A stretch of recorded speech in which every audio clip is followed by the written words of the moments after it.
Assalamualaikum warahmatullahi wabarakatuh. Salam sejahtera untuk kita semua. Perkenalkan, saya Putri Duseptira dan ada Koswina Pinka, Sinta Nurul Ramadhani. Kami dari kelompok 8 ingin mempresentasikan bahagia bersama agama. Kebahagiaan terkait dengan proses kehidupan. Kehidupan terkait dengan keselamatan, kedamaian, ketentraman. Wajar kalau setiap orang ingin hidupnya bahagia dunia akhirat. Kalaupun di dunia tak bahagia dan menderita menurut ukuran manusia, maka orang masih berharap untuk bisa hidup di negeri akhirat. Bahagia apabila seseorang meninggal dalam keadaan husnul khotimah, yang tenang jiwanya, yang datang ke hadirat Tuhan dengan keadaan ridho dan diridhoi. Quran Surat Al-Fat 27 sampai dengan 28.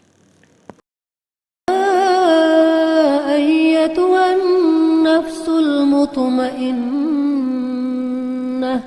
ارجعي إلى ربك راضية مرضية. Apa bahagia itu? Dalam konteks kebahagiaan duniawi, tentu saja punya imbas ke kebahagiaan nirduniawi. Ada yang mengatakan bahwa bahagia itu merupakan suatu perasaan yang membuncah, pasrah, dan lega, dan disertai syukur yang amat atas peristiwa bermakna yang dialaminya. Jadi, bahagia adalah perasaan subjektif manusia yang merupakan kebalikan dari perasaan menderita. Contohnya sedih, takut, cemas. Tetapi perasaan bahagia lebih ajaib ketimbang menderita, karena bisa jadi kebahagiaan hadir justru di tengah kemenderitaan materi. Martin E. P. Seligman dalam bukunya Authentic Happiness Mizan 2005 memandang kebahagiaan dari perspektif psikologi positif. Kata kunci dari kebahagiaan yang ditawarkan oleh Seligman adalah perasaan dan watak positif. Perasaan, catat Seligman, adalah kejadian sementara yang tidak selalu merupakan sifat dari kepribadian. B. Konsep kebahagiaan dalam Islam. Dalam Islam, kebahagiaan bukan konsep yang berdiri sendiri. Ia terkait erat dengan konsep tauhid. Bahagia adalah perasaan yang membebaskan manusia untuk tidak menyembah siapapun kecuali Allah Subhanahu wa Ta'ala. Sikap pasrah total pada Tuhan menjadi bagian integral dari kebahagiaan itu sendiri. Hakikatnya, manusia itu bukan apa-apa, bukan siapa-siapa, dan tidak memiliki apa-apa. Semua yang ada hanyalah pinjaman darinya. Islam menyatakan bahwa kesejahteraan dan kebahagiaan itu bukan merujuk kepada sifat badani dan jasmani insan, bukan kepada dirinya hayawani, sifat basyari, dan bukan pula suatu keadaan hayali insan yang hanya dapat dinikmati dalam alam pikiran belaka.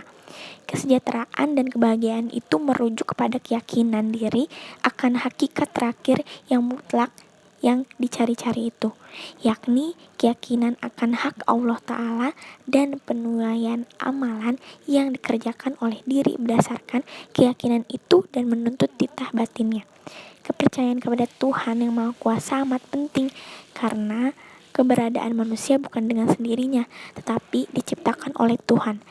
Jadi kebahagiaan adalah kondisi hati yang dipenuhi dengan keyakinan atau iman dan berperilaku sesuai dengan keyakinannya itu.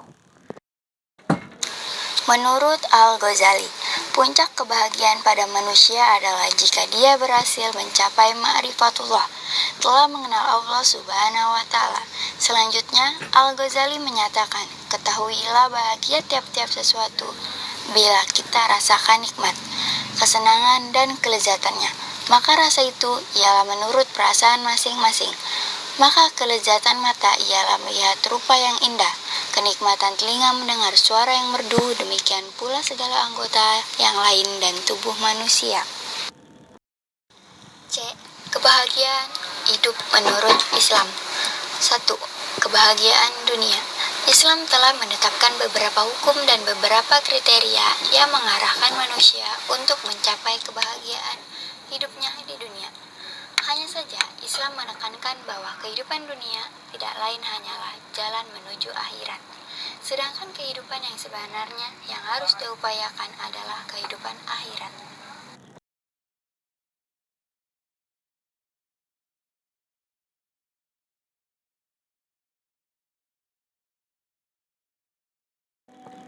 Dua, kebahagiaan akhirat. Kebahagiaan akhirat merupakan kebahagiaan abadi yang kekal, menjadi alasan atas kesolehan hamba selama hidup di dunia. Islam telah menetapkan tugas manusia di bumi sebagai khalifah di dalamnya, bertugas memakmurkan bumi dan merealisasikan kebutuhan manusia yang ada di sana. D. Cara meraih kebahagiaan. 1. Beriman dan beramal soleh. A. Orang yang beriman kepada Allah yang Maha Tinggi dan yang Esa, tiada sekutu baginya, dengan iman yang sempurna, bersih dari kotoran dosa, maka dia akan merasakan ketenangan hati dan ketentraman jiwa. B. Iman menjadikan seseorang memiliki pijakan hidup yang mendorongnya untuk diwujudkan. Maka hidupnya akan memiliki nilai yang tinggi dan berharga yang mendorongnya untuk beramal dan berjihad di jalannya. C. Peran iman bukan saja untuk mendapatkan kebahagiaan, namun juga sebagai sarana untuk menghilangkan Kesengsaraan. 2. Memiliki akhlak mulia yang mendorong untuk berbuat baik kepada sesama. Manusia adalah makhluk sosial yang harus melakukan interaksi dengan makhluk sebangsanya. Dia tidak mungkin hidup sendiri tanpa memerlukan orang lain dalam memenuhi seluruh kebutuhannya. Jika bersosialisasi dengan mereka merupakan satu keharusan, sedangkan manusia memiliki tabiat dan pemikiran yang bermacam-macam, maka pasti akan terjadi kesalahpahaman dalam kesalahan yang membuatnya sedih. 3. Memperbanyak zikir dalam merasa selalu disertai Allah. Sesungguhnya, keridhaan hamba tergantung pada zat dengan bergantung, dan Allah zat yang paling membuat hamba tentram, dan dada menjadi lapang dengan mengingatnya, karena kepadanya seorang mukmin meminta bantuan untuk mendapatkan kebutuhan dan menghindari dari mara bahaya. Karena itulah syariat mengajarkan beberapa zikir yang mengikat antara seorang mukmin dengan Allah Ta'ala sesuai tempat dan waktu, yaitu ketika ada sesuatu yang diharapkan atau ada sesuatu yang mengkhawatirkannya. Keempat, menjaga kesehatan. Kesehatan di sini mencakup semua sisi, badan, jiwa, akal, dan rohani. Menjaga kesehatan badan merupakan fitrah manusia karena berkaitan dengan kelangsungan hidup dan juga menjadi sarana untuk memenuhi kebutuhan materi seperti makan, minum, pakaian, dan kendaraan. kesehatan jiwa. Banyak orang yang tidak memperhatikan kesehatan jiwa dan tidak memperdulikan cara untuk menjaganya. Padahal, dia pilar pokok untuk meraih kebahagiaan. Karena itu, Islam sangat memperhatikan pendidikan jiwa dan menyucikannya dengan sifat-sifat mulia. Kesehatan akal. Akal adalah sebab utama manusia mendapat taklif atau beban syariat. Karenanya, Allah memerintahkan untuk menjaganya dan mengharamkan sesuatu yang membahayakan dan merusaknya. Sebab utama yang menghilangkan kesadaran akal adalah hal-hal yang memabukkan dan yang diharamkan. Kesehatan rohani. Syariat sangat memperhatikan sarana-sarana yang bisa menjaga kesehatan rohani. Makanya, seorang mukmin diperintahkan untuk zikrullah setiap saat sebagaimana mewajibkan. Batas minimal untuk memenuhi nutrisi rohani seperti perintah sholat wajib, puasa, zakat, haji, dan medan yang lebih luas lagi dalam bentuk amal sunnah dan segala amal untuk mendekatkan diri kepada Allah.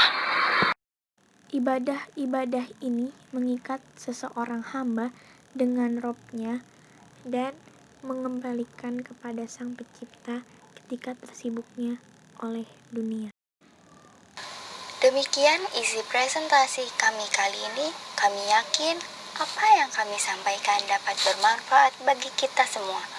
Jika ada kekurangan, tolong dimaafkan karena kesempurnaan benar-benar hanya milik Allah Subhanahu wa Ta'ala. Wassalamualaikum warahmatullahi wabarakatuh.